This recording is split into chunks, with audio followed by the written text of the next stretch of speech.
बचाओ बचाओ बचाओ बचाओ, ये देखो मुझे पकड़ने आ गया। ए बहनचोद, इस देश के जितने भी लोग हैं ना, उससे नहीं डरता हो तो तू क्या चीज है बताओ ना। इसका दर्द देखो, दर्द देखो, दर्द।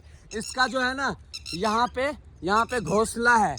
घोंसला को मैं सुरक्षित करने के लिए आया हूँ, तो ये बहनचोद टीटी टीटी टीटी टीटी कर रहा है। कौन अब इसको रोकेगा बताओ? कौन रोकेगा इसको? रोकने वाला है कोई? समझाऊंगा तो समझाऊंगा कैसे? दिमाग होता है इसमें? कैसे समझाऊंगा इसको? ये समझने वाले इंसान में से नहीं है। अगर जिस दिन ये टीटी समझना स्टार्ट कर देगा हमारे देश, उस दिन महान बन जाएगा। इसके घोंसला को ना तो मैं छेड़ रहा हूँ, इसके घोंसला को ना तो मैं कुछ कर रहा हूँ, लेकिन फिर भी बहनचोद ये मुझे नोचने के लिए आ रहा है। बताओ, तुम्हें कुछ नहीं करूँगा, तू मेरा भाई है। आजा यहाँ पे अंडा पे, और अंडा से बच्चा निकाल। ठीक है, दो आ गया, देखो दो आ गया। अब कैसे समझाऊंगा इसको? कैसे समझाऊंगा? समझेगा क्या? हमारे देश के लोग नहीं समझता है, तो ये तो चिड़िया है, ये तो जानवर है, ये कैसे समझेगा? कैसे समझेगा रे तू? कैसे समझेगा तू? कैसे समझेगा? देख रहे हैं, कैसे समझेगा रे तू? नहीं समझ सकता ना।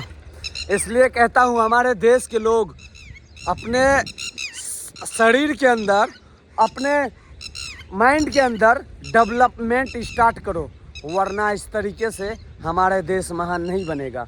हमारे देश में रहने वाले परिंदों इस तरीके से जिल्लत में रहते हैं कि उसके घोंसला को अगर कोई छेड़ दिया तो रोना स्टार्ट कर देते हैं। इसके दर्द को कौन समझेगा? इसके लिए आवाज़ कौन उठाएगा?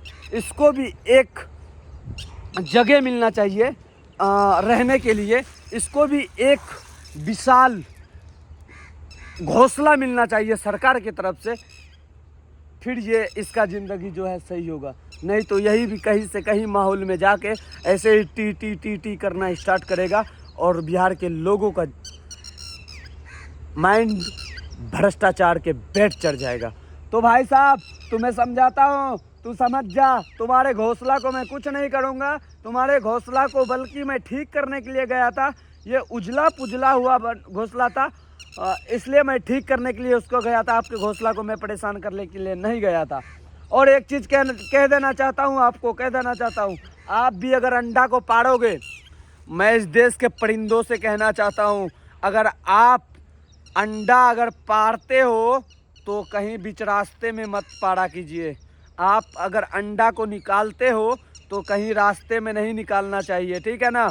अगर अंडा को आप पाड़ते हो तो किसी के सामने नहीं, दूर लेके जाओ, जंगल में दूर लेके जाओ, पेड़ों पे दूर लेके जाओ, झाड़ियों में, वहाँ पे पाड़ा करो। अगर ऐसे जगह पे अगर पाड़ोगे तो आपका अंडा, अगर यहाँ पे जेसीबी चलता रहता है, अगर यहाँ पे अंडा को अगर पाड़ोगे यहाँ पे, तो ये बर्बाद ही होगा ना, फूटेगा ही ना।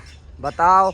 इसलिए हमारे देश के जितने भी राष्ट्रीय पक्षी मोर हैं, राष्ट्रीय पक्षी टीटी है, राष्ट्रीय पक्षी चिड़िया है, राष्ट्रीय पक्षी जो भी है, कुछ भी है, वो अपना सही ठिकाना पे अंडा को पाड़ा कीजिए। नहीं तो अगर आपका अंडा अगर फूट गया तो आपके दर्द को समझने वाला इस देश में कोई भी लोग नहीं है, कोई भी लोग नहीं। बाकी इस देश के बारे में आप लोग क्या कहते हैं, ये राष्ट्रीय पक्षी टीटी के बारे में आप लोग क्या कहते हैं, कमेंट करके एक शब्द में बताना।